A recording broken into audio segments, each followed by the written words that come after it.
Ce programme est financé par les amis et partenaires du ministère de Joyce Meyer. Si vous n'aimez pas votre vie et vous n'aimez pas votre emploi du temps, vous l'avez mis et vous pouvez le changer.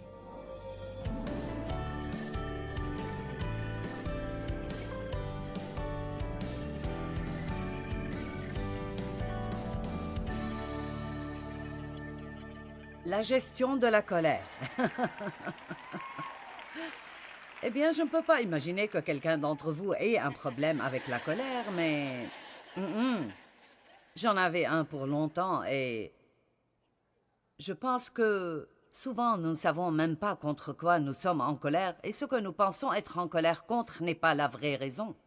Et donc, pour les 2 sessions suivantes, nous allons essayer de déchiffrer cela et aller à la cause du problème et découvrir la racine de ce mauvais fruit et demander à Dieu de les arracher. Amen. Et hier, j'ai enseigné sur la vie intérieure et donc je disais que nous pouvons être quelque chose de l'extérieur, mais être quelque chose de différent de l'intérieur. Alors, beaucoup de personnes essayent de fonctionner dans la société et dans leurs relations, même leurs relations avec Dieu, et vous pouvez masquer les choses et paraître vraiment gentil, mais ça ne dit rien de ce qui se passe à l'intérieur de vous. Et donc, si vous êtes en colère à l'intérieur, et certaines personnes sont en colère mais ne savent pas que c'est leur problème. J'ai entendu une histoire la semaine passée. Vous connaissez peut-être le ministère de la Miséricorde, et ensemble nous avons bâti un centre à Saint Louis, et donc je l'ai visité.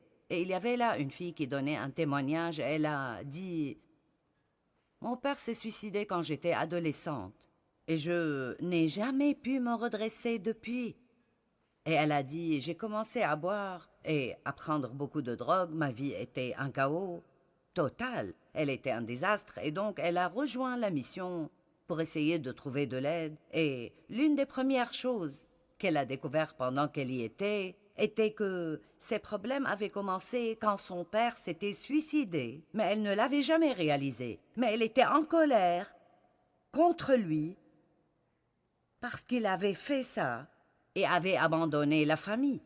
Et donc, elle ne pouvait pas s'améliorer, ni arrêter de boire, ni arrêter de se droguer, jusqu'à dépasser le fait d'être en colère.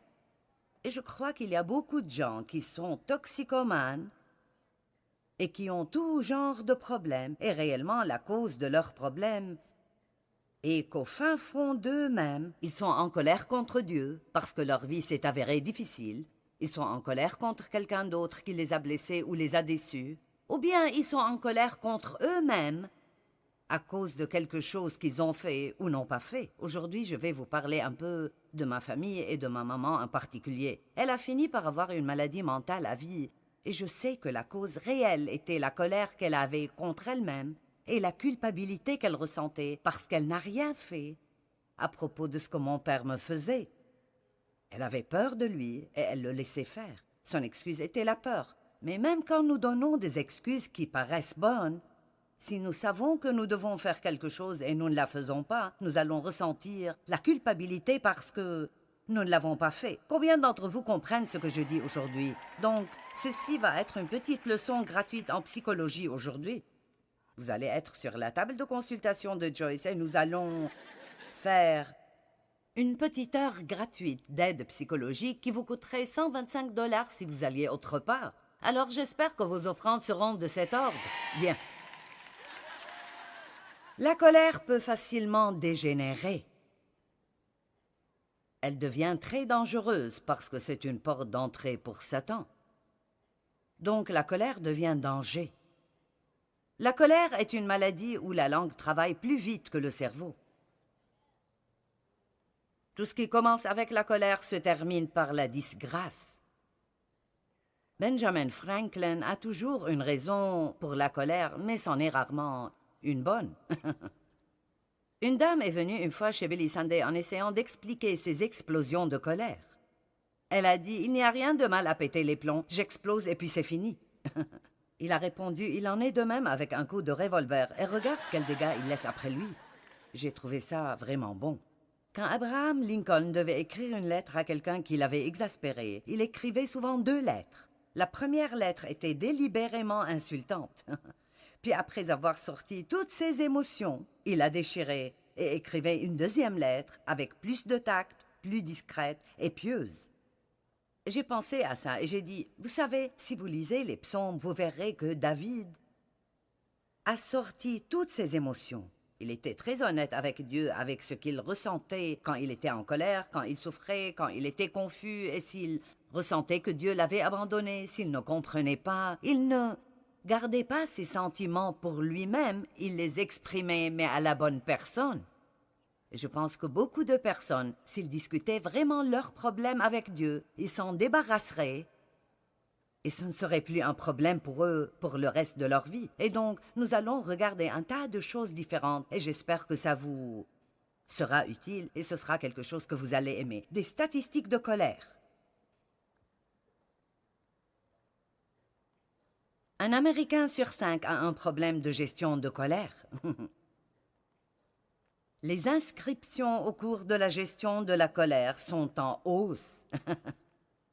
Une bonne hausse. L'agressivité au volant a augmenté dans les quelques dernières années.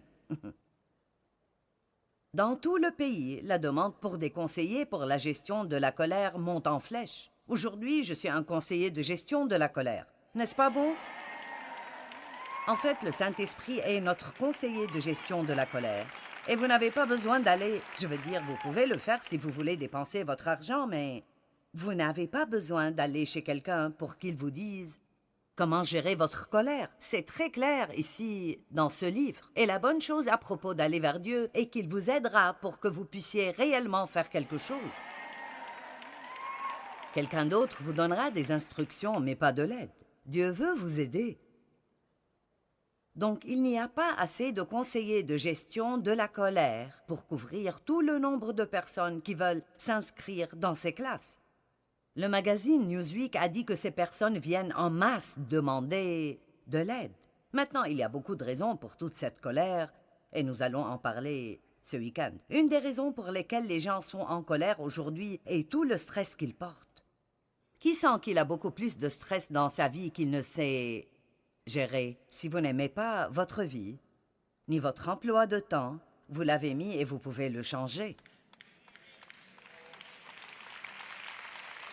Vous n'êtes pas content à ce propos.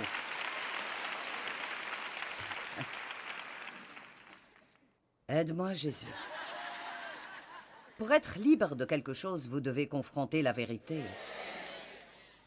Et blâmer et donner des excuses n'aide jamais à changer quoi que ce soit. Donc, laissez-moi vous dire ce que Dieu m'a dit. Si tu n'aimes pas ton emploi de temps, change-le. C'est toi qui l'as mis. Je ne sais pas si c'est particulier à Houston ou pas, mais je me trouve obligée de dire les choses 3 fois avant de me faire comprendre. En fait, je dois faire ça partout. Nous pensons que nous sommes obligés de faire ces choses, et puis nous nous mettons en colère contre toutes ces personnes qui, selon nous, nous obligent à faire les choses. Mais la réalité est que personne ne nous empêche de dire non.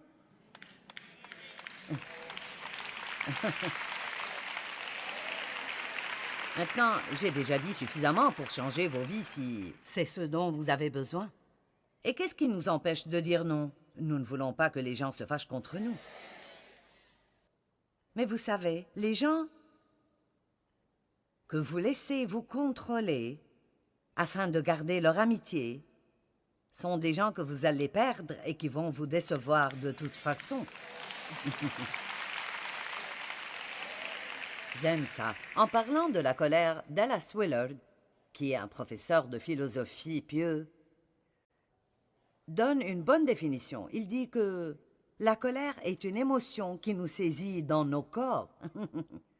Combien d'entre vous le ressentent quand elle se saisit de vous? Je dis toujours que ça commence là, quelque part, et vous devez l'attraper avant que ça ne sorte. C'est un sentiment qui nous saisit dans nos corps, qui nous pousse à immédiatement nous impliquer et même possiblement à faire du mal à ceux qui se sont opposés à notre volonté et qui se sont mêlés de notre vie. Écoutez ça. William dit que la colère est souvent utilisée pour pousser les personnes autour de nous à changer leur conduite. En faisant ça, Elle contrôle leur volonté et cela va engendrer la colère de leur part. Donc ma colère se nourrit de votre colère et ainsi de suite tourne en rond et il n'y a pas de fin à ce cycle. Amen. Bien, il n'y a rien de mieux que la paix, vous savez ça?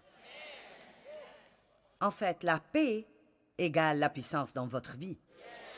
Si vous voulez avoir la puissance dans votre vie et plus d'énergie dans votre vie, vous ne pouvez pas être en colère. Et combien d'entre vous ont eu multiples occasions dans les 7 derniers jours d'être en colère?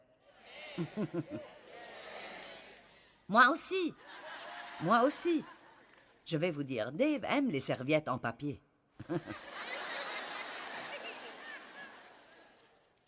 D'abord, il aime les serviettes en papier. Il veut essuyer la vaisselle avec les serviettes en papier.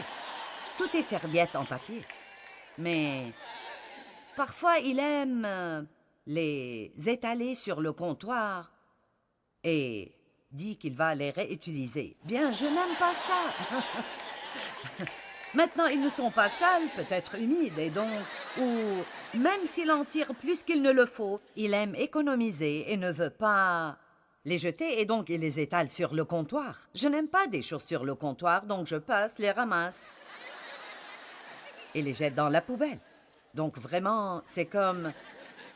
Si tu mets quoi que ce soit là, tu vas le perdre dans 2 secondes pour sûr. Donc... Une nuit, il s'apprêtait à monter dans son bureau. Il a un petit espace où il peut regarder son programme de sport. Et je fais ce que je veux. Et plus vous vieillissez, plus vous êtes content de vous donner de l'espace.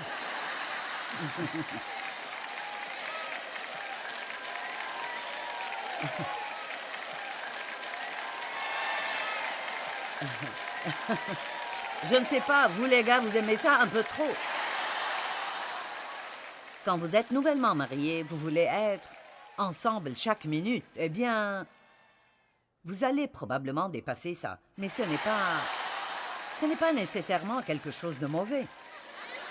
Nous avons une très bonne relation, nous nous entendons bien. Mais nous avons besoin de notre espace. Vous devez réaliser que nous travaillons ensemble depuis plus de 30 ans et... Donc, il s'apprêtait à monter dans son bureau et il avait une serviette en papier sur le comptoir et j'ai dit « Pourquoi tu l'étales là ?» Il a dit « Je l'ai mis là pour quand je redescends. » J'ai dit « Attends une minute. » Parce que je veux mes comptoirs nets. Donc j'ai dit « Pourquoi tu as une serviette en papier étalée sur le comptoir pour quand tu redescendras la nuit? Pourquoi ne la prends-tu pas du rouleau directement ?» Il a dit « Parce que je la veux là. » J'ai dit « Je ne la veux pas là. » Il a dit « Je la veux là. » J'ai dit « Pourquoi la veux-tu là ?» Il s'est approché, l'a pliée et a dit « Ça va, je la prends en haut avec moi. » Il a dit « Je ne m'attendais pas à une inquisition pour une serviette en papier. » Mais le point est qu'il y a 25 ans, je me serais mise en grosse colère. Combien d'entre vous se mettent en colère pour des choses stupides? OK. Peut-être que vous n'êtes pas de ces personnes qui sont fous du volant, mais peut-être qu'il y a quelqu'un qui nous regarde et qui est de ce genre. Mais je vais supposer que ce n'est personne d'entre vous puisqu'on est là pour une réunion d'église. Mais peut-être que vous êtes toujours coupable de vous mettre en colère contre ce que la Bible appelle des bagatelles, des controverses stupides qui n'édifient personne pour des questions d'ignorance. Et si vous pensez que ce n'est pas dans la Bible, lisez 2 Timothée 2, 23. Quand je pense, et je veux que vous y pensiez sérieusement, quand je pense à combien de jours et d'années de ma vie j'ai perdu à être en colère pour des choses qui n'ont pas vraiment d'importance en essayant de contrôler des personnes que je ne pourrai jamais contrôler. Savez-vous que faire tourner l'univers est une chose difficile? Je veux dire, ça va vous aplatir. La colère, d'après le dictionnaire grec Vine, dit « La colère est la plus forte des passions. » C'est l'indignation, la vengeance et la fureur. La colère commence avec un sentiment et peut, ce n'est pas obligatoire, et peut progresser pour se manifester en parole ou action. Et je ne rigolais pas quand je disais que vous pouviez ressentir la colère. Elle commence quelque part ici, dans les profondeurs de notre âme, et vous pouvez en fait la sentir grandir et monter, monter. Et vous pouvez faire quelque chose à son propos avant qu'elle n'arrive à votre bouche. Parce que quand nous commençons à lui ajouter des paroles, ça devient pire et pire et pire. Et d'habitude, nous avons des paroles qui nous reviennent, et maintenant nous sommes dans une conversation enflammée. Et c'est là que les gens font des choses et disent des choses que plus tard ils souhaiteraient vraiment de tout leur cœur ne pas avoir dit ou fait. Amen. Donc j'ai dit que ça peut évoluer en expression ou parole ou action, mais je veux ajouter rapidement que ce n'est pas obligatoire. Parce que nous ne sommes pas obligés de suivre tout sentiment que nous ressentons. Amen. Toute colère n'a pas les mêmes caractéristiques. Un genre est caractérisé par une explosion de colère qui s'éteint rapidement. Vous êtes au marché et quelqu'un vous rentre dedans avec son chariot et... Vous vous contrôlez, vous savez que c'était un accident et ça se termine rapidement. Un autre genre est une attitude mentale bien installée, fréquemment en vue de prendre revanche. Maintenant, ce genre peut prendre racine en vous ou en moi parce que nous pensons encore et encore et encore et encore et encore à ce que quelqu'un nous a fait. Et vous savez, plus nous pensons à quelque chose, plus il devient disproportionné, jusqu'à ce que soudainement cette chose qui n'avait pas vraiment besoin d'être tellement grande devient cette énorme montagne dans notre vie et peut devenir un facteur contrôlant dans notre vie. Je vais vous dire ce que j'ai décidé et ça marche bien pour moi. Je n'ai plus beaucoup d'années devant moi et je ne vais pas en perdre une de plus en étant en colère. Peut-être que quand vous avez 20 ans, vous sentez que vous avez beaucoup de temps à perdre en étant en colère, mais quand vous arrivez à l'âge que j'ai atteint maintenant, quand vous y arrivez, vous sentez que vous n'avez plus beaucoup de temps à perdre. Donc, je vais vous demander aujourd'hui de confronter cette émotion de colère. Laissez Dieu vous aider à traiter cette émotion, non seulement pour vous débarrasser de cette colère refoulée que vous avez en vous à cause de choses anciennes, mais apprendre que nous vivons dans une société violente et coléreuse et que nous sommes dans le monde, mais pas du monde, et nous devons être un exemple pour les autres et non pas agir tout à fait comme ils le font. Ne mettez pas un autocollant chrétien sur votre voiture.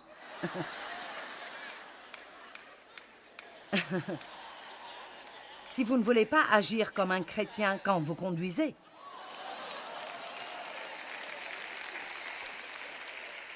Amen. Et puis, il y a une sorte de colère qui nous pousse à agir. En d'autres termes, la personne en colère sort sa colère verbalement ou physiquement. La colère peut se manifester par des cris, des coups, détruire, jeter des affaires, faire du mal à la personne qui nous met en colère, critiquer, nous retirer. C'était ma favorite. Si j'étais en colère, je ne rentre pas dans la même chambre que toi. Je préfère faire le tour de la maison et rentrer par la porte arrière pour arriver à la cuisine plutôt que passer par la chambre où tu es. Amen. Si je suis en colère contre toi, ne me touche pas au lit. Je me coucherai sur le rebord du matelas plutôt que te toucher.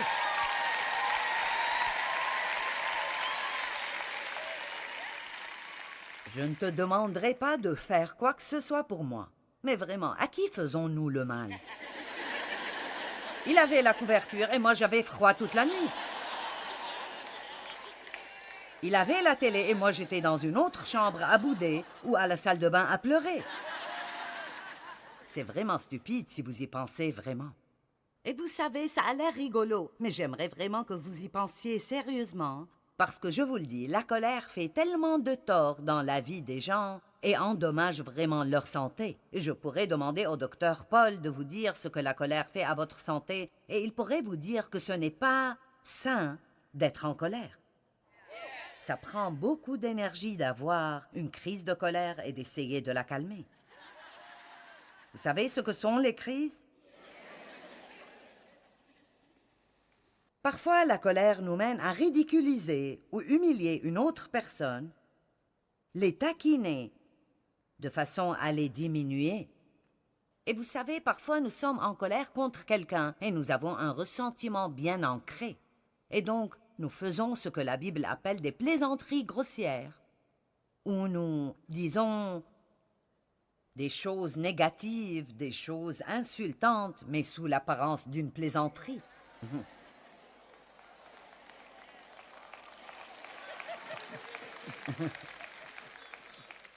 Allez. Oh, je plaisantais. Je plaisantais seulement. Eh bien, du trop-plein du cœur, la bouche parle. Amen. Nous pouvons avoir cette attitude envers nous-mêmes aussi. Vous pouvez être en colère contre vous-même et vous pouvez dire des choses dégradantes sur vous-même. Nous avons joué au golf avec un homme une fois et je me rappelle qu'à chaque fois qu'il faisait une faute, qu'il tapait la balle de travers, la manquait, il disait « Stupide, je suis si stupide, c'est vraiment stupide ». Il faisait ça parce qu'il était en colère contre lui-même. Il était embarrassé parce qu'il ne jouait pas bien et il était en colère contre lui-même. Je dis ça aux gens partout et je vais le dire ce soir. Ne dites plus jamais des choses dégradantes sur vous-même de votre propre bouche. Vous êtes créés spécialement par la main de Dieu. Il vous aime, il vous a créé unique. Vous faites des erreurs comme chacun d'entre nous. Je fais des fautes, vous faites des fautes. Mais il y a beaucoup plus de bien en vous que de mal en vous. Amen. Vous savez, mon père frappait ou giflait fréquemment et parfois il revenait à la maison saoul et battait ma mère. Il aimait crier, hurler et vous mettre le poing à la figure comme s'il allait vous frapper et je détestais ça. Je détestais ça. Et même maintenant, je ne réagis pas très bien si quelqu'un menace du poing parce que ça me rappelle mon père faisant cela tout le temps. Et donc, vraiment, même si quelqu'un me taquine, je ne veux pas les voir. Et mon père était si méchant, mais son problème était qu'il était en colère contre lui-même. Il savait qu'il agissait mal. Il savait qu'il faisait des tas de choses mauvaises. Mais au lieu d'assumer la responsabilité de ses actes et de rechercher de l'aide, il blâmait toutes les autres personnes dans le monde. Il y avait toujours quelque chose qui n'allait pas avec chaque personne. Et si vous traitez maintenant avec quelqu'un dans votre vie qui recherche la petite bête dans chaque personne, alors très probablement, il y a un problème de culpabilité à l'intérieur d'eux à propos de quelque chose qu'ils ont fait. Et au lieu d'y faire face, ils jettent leur colère sur quelqu'un d'autre.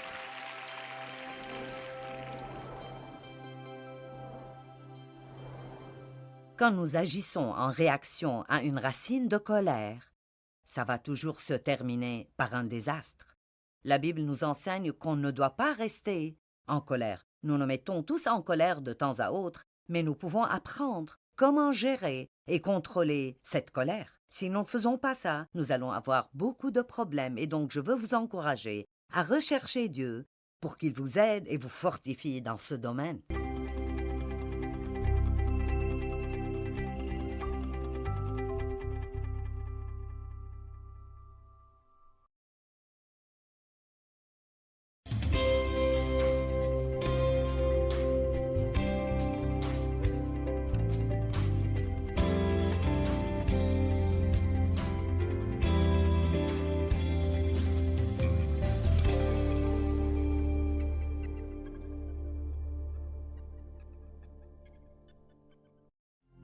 Ce programme est financé par les amis et partenaires du ministère de Joyce Meyer.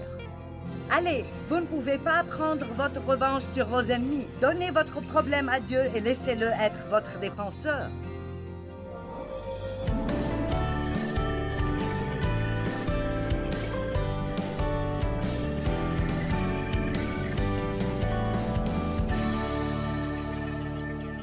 Combien d'entre vous réalisent que parfois nous avons des problèmes dans notre vie, des choses qui nous blessent et ça n'a aucun sens de continuer à faire la même chose encore et encore, mais toutefois nous ne voulons pas nous débarrasser de nos problèmes.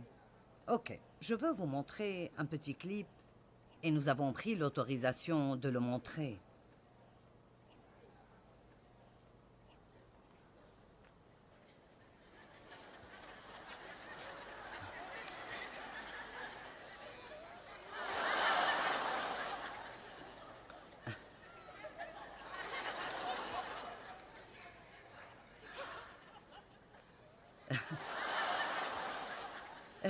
Et cela continue encore et encore. Il continue d'essayer de le convaincre de se débarrasser de sa boîte afin qu'il puisse voir ce qu'il fait et il refuse de donner son problème. Et je pense que beaucoup d'entre nous pensent comme ça. C'est comme si nous nous cognions la tête contre le mur et nous continuons à faire quelque chose qui ne marchera pas, car ce n'est pas le plan de Dieu ou la façon dont il fait les choses. Et pourtant, c'est parfois vraiment étonnant que, juste parce que nous pensons que faire ce que nous aurons à faire pour être libres est difficile, nous nous accrochons à quelque chose qui est en fait plus difficile.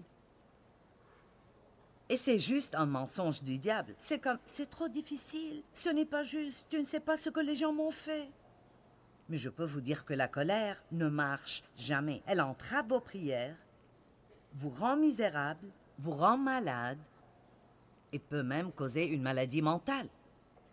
Il y a tout genre de problèmes que la colère cause. Et donc, nous commençons dans Genèse avec Caïn se mettant en colère contre Abel, tellement en colère qu'il l'a tué. Et tout au long de la Bible, nous voyons des situations où des gens ont été en colère. Et tout au long de la Bible, nous voyons les mauvais résultats. Et nous voyons que Dieu disait, « Revenez à moi, je suis votre défenseur, celui qui amène la justice dans votre vie. » Et nous avons un choix à faire aujourd'hui. La colère est nocive pour nous. La colère qui n'est pas contrôlée, parce que, vous voyez,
je veux vous rappeler que si quelqu'un vous traite injustement, disons que quelqu'un sort devant vous dans le trafic, le sentiment de la colère n'est pas un péché, il est naturel et normal.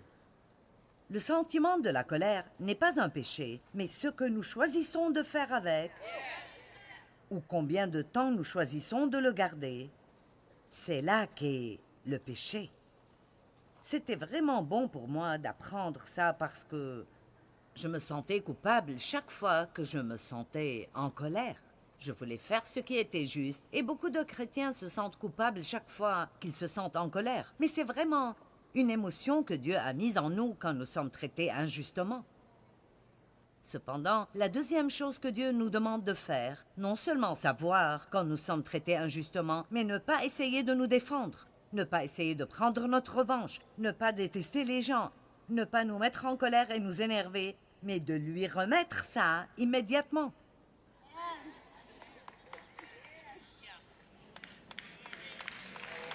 Ça s'appelle relâcher votre boîte.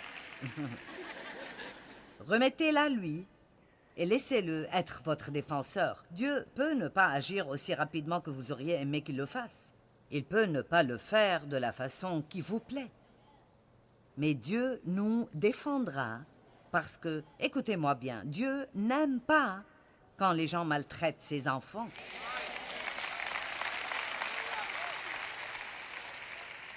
Vous pensez que votre patron se sert de vous et que vous n'êtes pas payé à votre juste valeur et que vous êtes négligé et vous pouvez le haïr tant que vous voulez, cela ne va pas changer quoi que ce soit et ça ne va pas augmenter votre joie. Vous pouvez aller ragoter à son propos, ça ne va pas vous aider dans votre vie, ça ne va pas ajouter de la joie à votre vie, mais vous pouvez prier. Vous pouvez remettre ça à Dieu. Et s'il refuse de faire ce que Dieu lui demande de faire, Dieu vous fera sortir de là et vous donnera un meilleur emploi quelque part où vous serez respecté. Il n'y a rien de trop difficile pour Dieu. Absolument rien de trop difficile pour Dieu. Mon fils a eu un bon exemple l'autre jour. Il a 3 petits garçons. Ils ont 7 ans, 5 ans et 1 an et demi. Et cela va sans dire, ils sont bien occupés. Et il est le directeur de tout notre ministère national, donc il est bien occupé. Mais il a dit, Dieu m'a montré un bon exemple l'autre jour. Il a dit, mes garçons croient tout ce que je leur dis. Et il a dit, ils pensent absolument que je peux tout faire. Il a dit, si je leur dis que je vais remplir cette piscine-là avec de l'essence, la mettre en feu et sauter dedans, ils diraient OK. Ils le croiraient. Et il a dit, c'est comme ça que Dieu veut que nous soyons avec lui. Pour que quoi que soit impossible et incroyable ce qu'il nous dit, ça ne pose pas de problème pour nous. Ainsi, si Dieu dit, je vous rétribuerai vos peines passées, je ne veux pas que vous soyez en colère, ni que vous soyez amer, ni que vous laissiez ce que les gens vous ont fait détruire votre vie. Parce que laissez-moi vous dire, il y aura toujours quelqu'un qui vous fera quelque chose. Vous n'avez pas besoin de regarder loin pour trouver une excuse pour être en colère. N'est-ce pas? Vous pouvez vous mettre en colère à cause de ce que quelqu'un vous a fait ou à cause de ce qu'ils se font à eux-mêmes, ou bien même à cause de toutes les injustices dans le monde.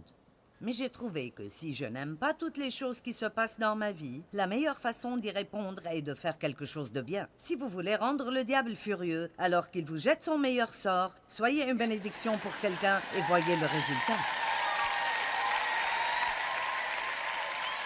Je partage probablement cette écriture dans chaque séminaire que je fais. Et cette écriture est dans Romains 12, 21, qui dit que nous surmontons le mal avec le bien. Si vous n'avez pas encore appris ça, vous devez l'apprendre. Vous ne pouvez pas combattre le mal avec le mal, mais vous pouvez le combattre avec le bien et gagner à chaque fois. À chaque fois. Ecclésiaste 7, 9 dit que c'est sur le sein des gens stupides que repose la contrariété. Ça veut dire que les gens qui ont eu des choses qui leur sont arrivées et qui les laissent en eux, et ils restent en colère et amers. Savez-vous que certaines personnes présentes ici aujourd'hui, ou qui regardent à la télévision ou écoutent un enregistrement, Vous avez laissé quelque chose que quelqu'un vous a fait il y a longtemps, peut-être même il y a des années et des années. Vous volez la meilleure vie que Dieu a pour vous. Et aujourd'hui est le temps pour vous de laisser ce problème, laisser votre boîte et décider que vous allez laisser Dieu être votre défenseur dans la vie.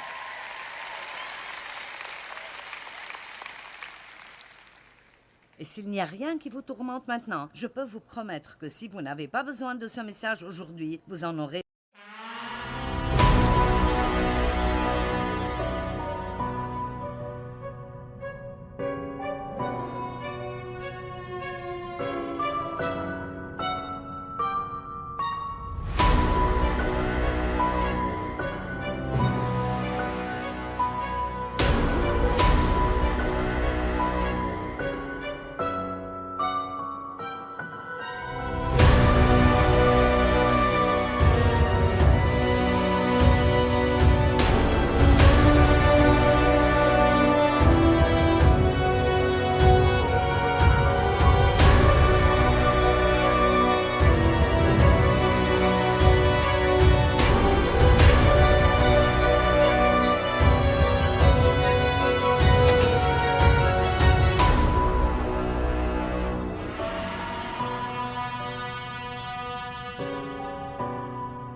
Besoin demain ou la semaine prochaine ou le mois prochain. Personne d'entre nous ne va vivre sa vie sans avoir multiples opportunités de devenir amer, irrité et en colère et furieux et vivre une vie pleine de conflits. Aucun de nous va vivre sans avoir l'occasion de faire cela.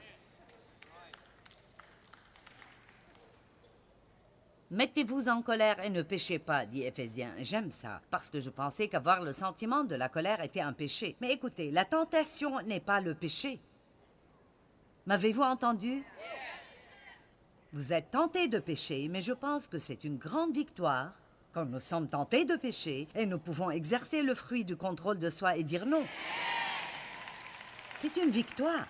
La Bible dit que la tentation doit venir. Si vous attendez que la tentation s'éloigne, c'est inutile de prier. Bien, je souhaiterais ne pas être tenté chaque fois que je vois du chocolat.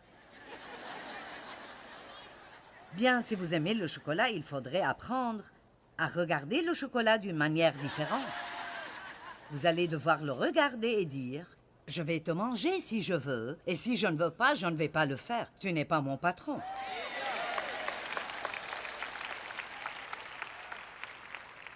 Nous avons mangé dans un restaurant local hier, et à la fin du repas, le garçon a dit « Nous venons de sortir des gâteaux du four. » Et il a dit « Attendez 5 minutes et nous allons vous en apporter quelques-uns comme cadeau. » Et il a dit « Je vous garantis, vous ne serez pas capable d'y résister. » Et j'ai dit « Si, je vais le faire. »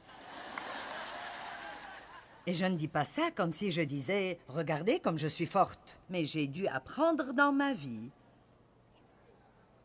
que si je veux me sentir en forme, je dois avoir des limites sur ce que je fais. Ce n'est pas que vous pouvez faire toutes choses avec modération, mais vous ne pouvez pas faire tout ce que vous voulez tous les jours.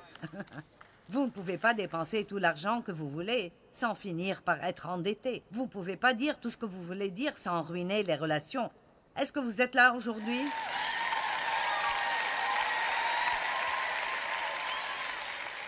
Donc, il y a des tentations partout et nous devons arrêter de penser « je n'y peux rien et je ne peux pas me contrôler ». Dieu ne nous demande jamais de faire ou de ne pas faire quelque chose sans nous donner la capacité de le faire. Donc, si Dieu dit « pardonnez, je serai votre récompense », ne prenez pas votre revanche et ne laissez pas le soleil se coucher sur votre colère. Alors nous pouvons faire, avec l'aide de Dieu, ce qu'il nous demande de faire. Et la première chose à faire pour être capable de le faire est de croire que vous pouvez le faire. Quand nous sommes insensés et nous laissons la contrariété en nous, parfois nous faisons des choses que nous passerons notre vie à regretter, ou nous disons des choses que nous regrettons vraiment plus tard. Donc, vous avez entendu un homme hier. Et si vous n'étiez pas ici, son histoire était que sa mère a été tuée par un chauffeur sourd quand il avait 13 ans. Est-ce exact, mon frère? C'est ce qui est arrivé? Oui. Et donc, il était en colère, et il haïssait Dieu, et il haïssait la vie, et il haïssait tout le monde. Il ne comprenait pas. Et vous savez, souvent, quand des choses pénibles arrivent, les gens sentent qu'ils ont besoin de blâmer quelqu'un. Pourquoi ne blâmez-vous pas le diable et n'arrêtez-vous pas de blâmer les gens et Dieu et vous-même et tout le monde? Amen? Alors il était plein de cette haine. Il a commencé à boire et a commencé à se droguer. Une nuit, alors qu'il était saoul, sur un tournant en essayant d'esquiver une autre voiture, il a en fait fini par écraser un enfant.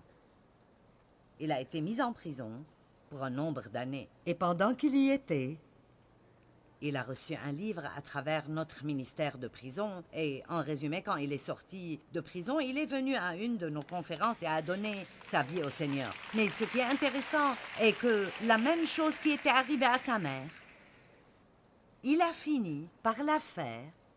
Et donc, je voulais vous montrer un verset et peut-être que vous n'y avez jamais pensé de cette manière et je ne pense pas vraiment que je le prends hors contexte, mais je veux vous le montrer. Jean 20, 23.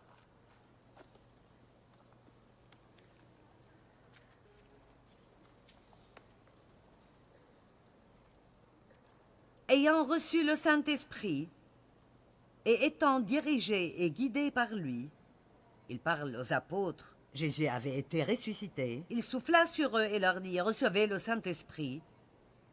Ceux à qui vous pardonnerez les péchés, ils leur seront pardonnés, et ceux à qui vous les retiendrez, ils leur seront retenus. » Maintenant, laissons cela sur l'écran parce que je veux partager cela de plusieurs façons. D'abord, pour pouvoir pardonner aux gens, nous avons besoin de la puissance du Saint-Esprit. Si quelqu'un vous fait du mal, n'essayez pas juste de pardonner. Vous pouvez prendre la décision de pardonner et de prier pour les gens, mais vous ne pouvez pas changer vos sentiments. Seul Dieu peut faire ça.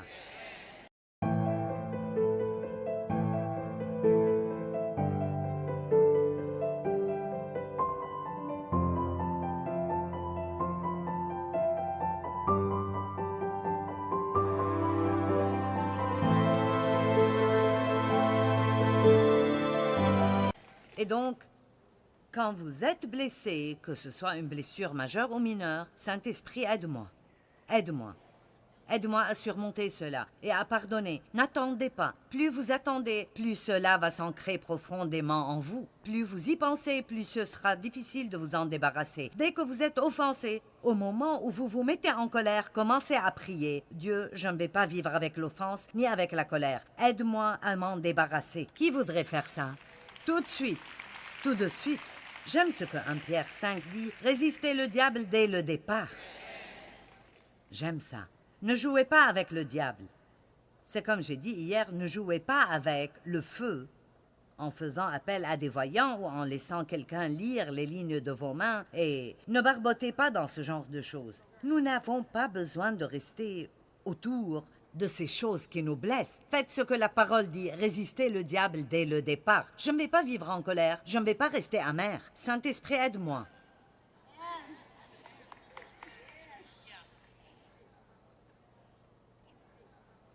Vous n'avez pas à vivre de cette façon si vous laissez Dieu vous aider.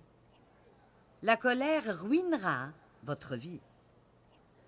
Donc, nous avons besoin de l'Esprit Saint. Et je pense qu'il dit dans ce contexte, recevez le Saint-Esprit, maintenant vous pouvez pardonner aux autres. Mais il y a quelque chose ici qui, je crois, a un contexte différent.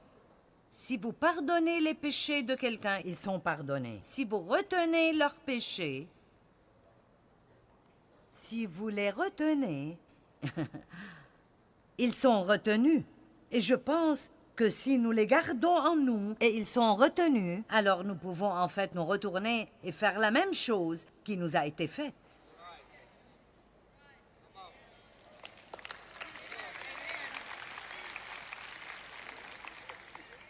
Mon père a abusé de moi, il était colérique, il était difficile. Je détestais la façon dont il agissait. Et à part l'abus, j'ai fini par être aussi dur qu'il l'était, parce que j'avais retenu en moi les effets de ce qu'il m'avait fait. Combien d'enfants ont des parents violents et puis ils deviennent violents? Ou un garçon voit son père battre sa mère et finit par battre sa femme?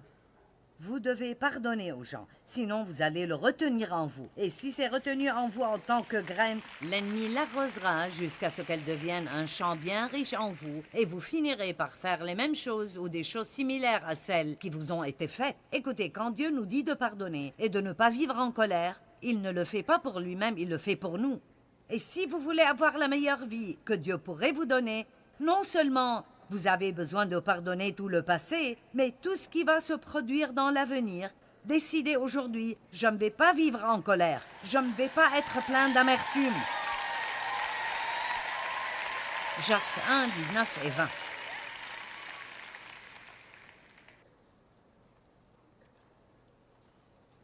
Quelqu'un a-t-il besoin de cela aujourd'hui?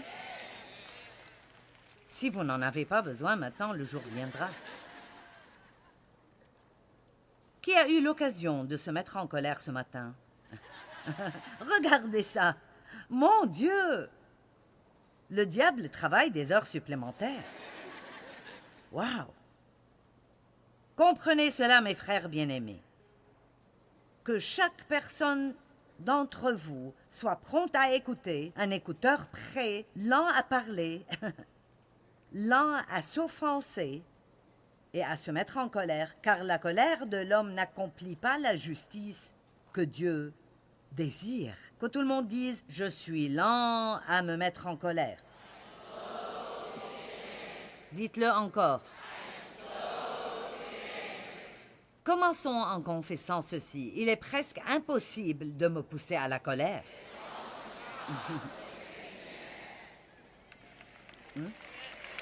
Amen. Cela ne semble-t-il pas bon? D'accord. Je suis contente que Dieu est comme ça. Ouh! Il pourrait pousser une crise de colère par minute s'il n'était pas lent à la colère. Psaume 103, 8 et 9.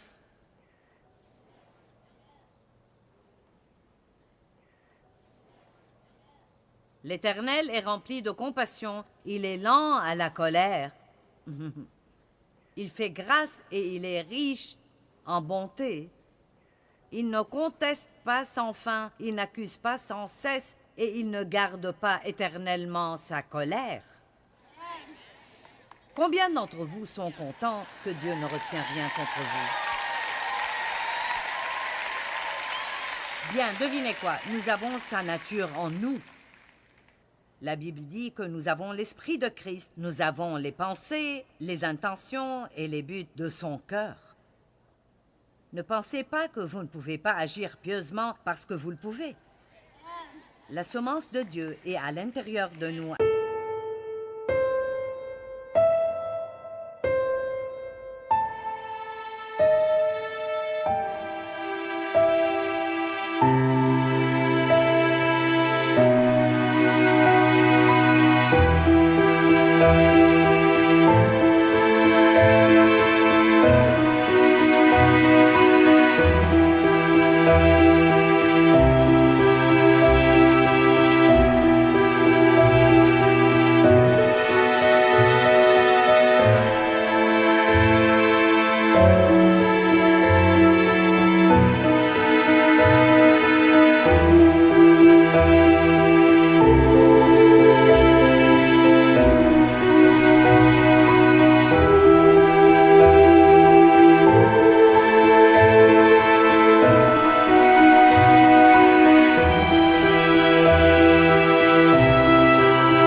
travers Jésus-Christ.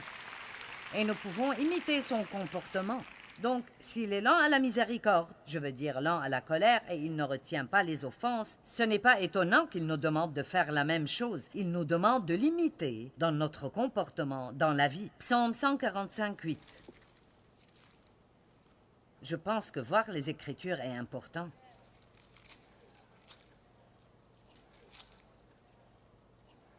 L'Éternel fait grâce, il est rempli de compassion, il est lent à la colère, et plein de miséricorde, et grand par sa bonté. Maintenant, regardons Éphésiens 4, 26 et 27.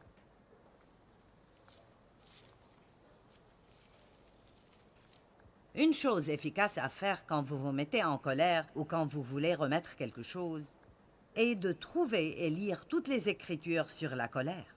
Vous savez pourquoi? Parce que ceci n'est pas juste encre noire sur page blanche. Il y a de la puissance et de la vie dans la parole de Dieu. Je dis aux gens que je ne fais rien de fantastique, j'enseigne la parole. Et je crois que je suis ointe pour le faire.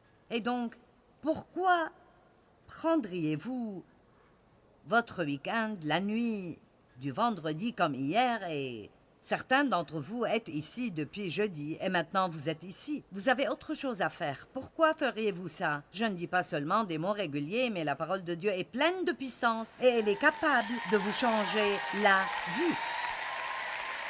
Amen? Alors toujours, quand vous n'arrivez pas à faire ce que vous croyez que Dieu vous demande de faire, courez vers la parole.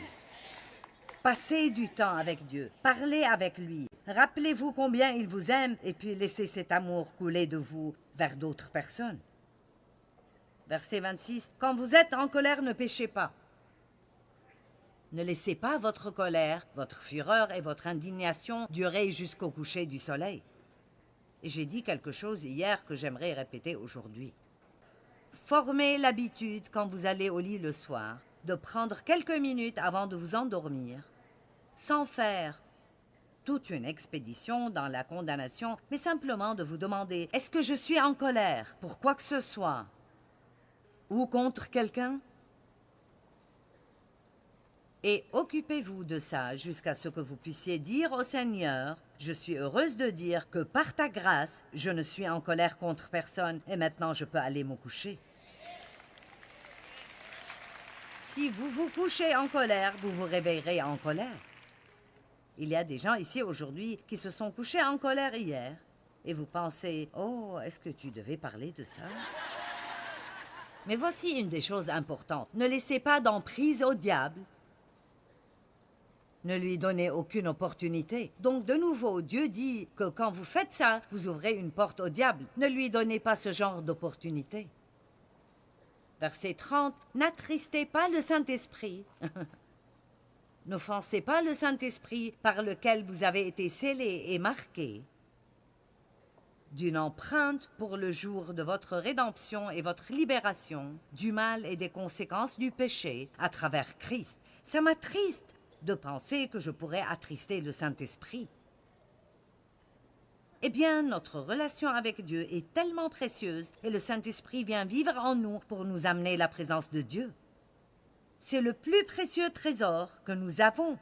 Juste être la demeure de Dieu et avoir le Saint-Esprit vivant en nous. Et la Bible dit, n'attristez pas le Saint-Esprit. Eh bien, ne spiritualisons pas trop la chose. Regardons à ce qui attriste le Saint-Esprit. Le verset suivant, et nous ne pouvons pas le séparer du verset 30, dit que toute amertume, toute animosité, toute colère, toute fureur, toute clameur, tout éclat de voix, toute calomnie, toute forme de méchanceté et toute malfaisance, il ne garde aucun des mots de la colère. C'est comme, quoi que ce soit le titre que vous mettez dessus, qu'il soit enlevé du milieu de vous. N'attristez pas le Saint-Esprit en laissant ces choses demeurer en vous.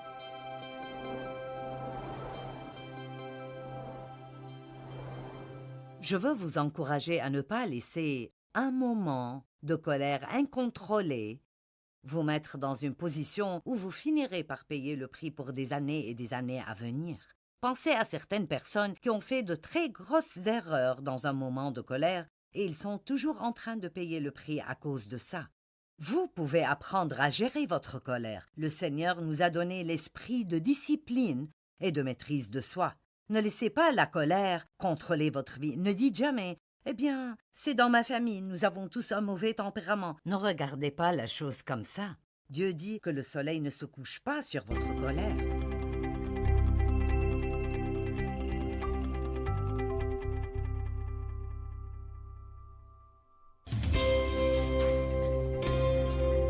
Step 1, wake up early, gonna rise with the sun. Step 2, get some good, some food in you. Step 3, think real hard about what you wanna be. Step 4, everybody just do your thing. Wake up, today's gonna be a good day. Wake up, today's gonna be a good day. Wake up, today's gonna be a good day. Wake up, today's gonna be a good day. Wake up, today's gonna be a good day. Wake up, today's gonna be a good day. Wake up, today's gonna be a good day. Wake up, today's gonna be a good day. Yo, set your affirmations, aspirations. I got shit to do, the aftermath of preparation. Good food, good mood, blood in circulation. One step at a time, yeah, that's how you make it. Set a goal you control and the steps you take them. I try to pick one thought, have some concentration. And if I make a mistake, it's called education. I try to do this every day, call it replication. Wake up, today's gonna be a good day. Wake up, today's gonna be a good day. Wake up, today's gonna be a good day. Wake up, today's gonna be a good day. Wake up, today's gonna be a good day. Wake up, today's gonna be a good day. Wake up, today's gonna be a good day. Wake up, today's gonna be a good day. So life ain't easy, yo, I think there's a reason though. Ups and downs, just like every different season, yo. Sometimes I'm high, other times I'm barely breathing, though. I always gotta fight and hide from the demons, yo. Negative thoughts are poison, they rot. Head full of flies, so here come the clouds. They'll never stop unless I can swap all the bad for the good in my head when I'm lost. Yeah, so I'ma fake it till I make it. Positive thoughts are overtaken, I got patience. One day at a time is how you operate a cadence. A flow, you grow, you show yourself a foundation. Stay away from all the shit that causes temptation. I know that I like to do it cause it's sensation. I live my life in my head like a narration. Don't expect greatness, do my best, man, I'll take it. Wake up, today's gonna be a good day. Wake up, today's gonna be a good day. Wake up, today's gonna be a good day. Wake up, today's gonna be a good day. Wake up, today's gonna be a good day. Wake up, today's gonna be a good day. Wake up.